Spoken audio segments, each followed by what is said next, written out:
Welcome to the third episode of the Kunala Jataka series.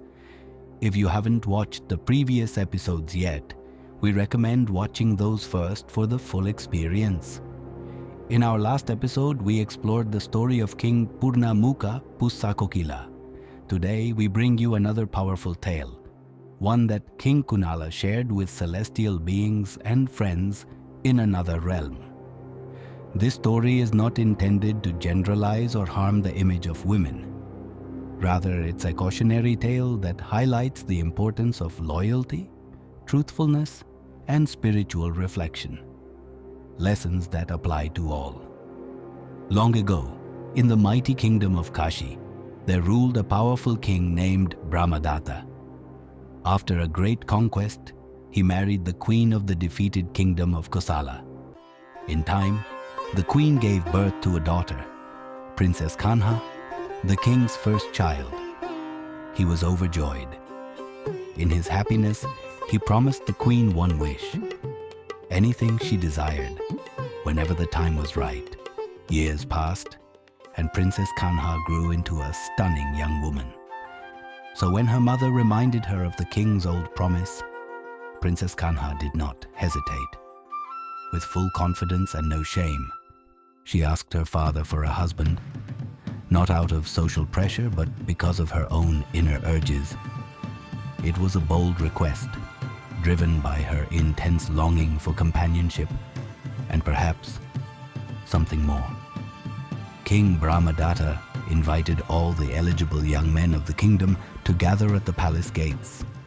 Standing on the grand balcony, Princess Kanha held a garland in her hands, ready to choose her partner. But among the crowd, none caught her eye, until 5 noble warriors arrived, handsome, radiant, and majestic. They were the famed princes of the Pandava clan: Arjuna, Nakula, Yudhishthira, Bhima, and Deva. They were traveling the land after training in the sacred city of Takshila. Struck by their brilliance, Kanha made an unusual choice. She garlanded all 5. Though surprised, the king honored his promise, and the 5 royal princes became her husbands. Princess Kanha lived in luxury, surrounded by love. But over time, her desires became uncontrollable. Her heart was restless. Even the presence of 5 noble husbands could not satisfy her. One day, her eyes fell upon a humble, disfigured man who stood silently at the palace gates. In secret, she brought him into her private chambers, crossing all lines of royalty and virtue. To the deformed man, whose twisted body stood in sharp contrast to the royal grace of the palace, Kanha leaned in with burning desire in her eyes.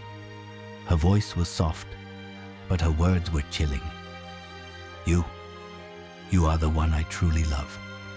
Not those princes with their noble blood and proud faces. You, with your humble form, have captured my heart in a way they never could. If I could, I would see their necks cut, and I would wash your sacred feet with the blood that flows from them. That is how much I adore you. More than any prince, more than any king. He believed her. Her words, though dark and dangerous, wrapped around his heart like fire and silk. And just like the 5 princes, he thought he was the only one who truly held her love. And to each of her 5 husbands, she whispered the same sweet words. You are the one I love most. I will give you my kingdom. My life is yours. Each man believed he was the only one who held her heart, and they loved her more than before. One day, Princess Kanha fell gravely ill. The eldest prince, Arjuna, gently cradled her in his lap, his eyes full of worry and love.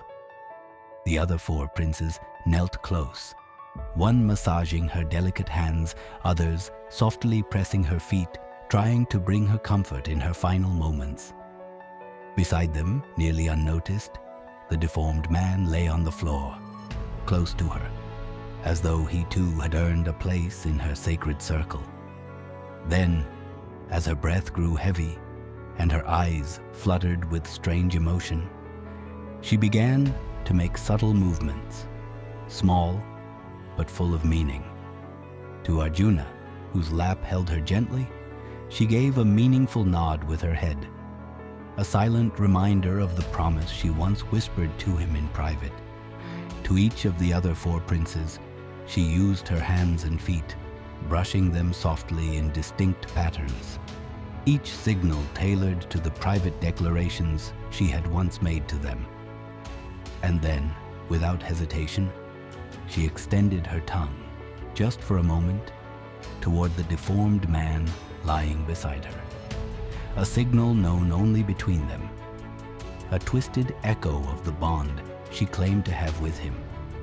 Each of them saw their signal and believed it was meant for them alone, until the truth began to unravel. After the strange moment passed, Prince Arjuna sat in silence, deep in thought. Something didn't feel right. His mind returned to that final gesture, the way Princess Kanha extended her tongue toward the deformed man lying beside her. The gesture was far too familiar, too personal. Suspicion stirred within him. Could there be something more between them? He gently placed the princess down and called the other four princes outside the chamber. "Brothers," he said softly, "did you notice the signal she gave me?" A nod of the head. They nodded. "We saw it," one replied, "but we didn't know what it meant." Arjuna explained, "It was a silent confirmation, a reminder of the promise she made me, that I was the one she loved most, and that the kingdom would one day be mine." The other princes suddenly looked at one another. Each of them had received similar signs, a soft stroke on the hand, a press of the foot, and each had heard the same sweet words from her in the past. Then Arjuna asked, "But did any of you see the signal she gave to that man, the deformed one?" They looked puzzled. "No, we didn't notice." Arjuna's voice grew somber. "She signaled to him too, with her tongue, just as she signaled to each of us. My heart tells me she has shared the same promises with him as well." They summoned the deformed man, standing him before them. "Tell us the truth," Arjuna said firmly. "Did the princess give you a sign?" The man looked down, shame in his eyes. "Yes," he whispered. "She told me I was the one she loved most, that she would gladly bathe my feet in the blood of those 5 princes. For me, she said, she would give everything." A heavy silence fell among the brothers. Their hearts, once full of devotion, were now pierced by the bitter sting of betrayal. "How blind we were," one of them murmured. "We, the sons of royal blood, believed we alone held her heart, while she played us all." But instead of falling into anger or revenge, the princes turned inward. They saw clearly, the world, when ruled by desire and deception, brings only sorrow. And so, leaving behind the palace, the gold, and even the woman they once loved, the 5 princes walked away. They journeyed into the stillness of the Himalayas, seeking peace not from a person, but from within. Through years of deep meditation, they rose above the world's illusions, eventually being reborn in the higher realms of existence. And Prince Arjuna, the wisest among them, was none other than our Bodhisattva, later reborn as King Kunala himself. This was the story of Princess Kanha, a tale not of blame, but of awakening. Let us take from it a lesson, not about others, but about ourselves. To be honest in love, to be mindful in desire, and to seek peace beyond the illusions of the world. Thank you for watching. If you found this story meaningful, do like, share, and subscribe for more stories from the Kunala Jataka. See you in the next episode.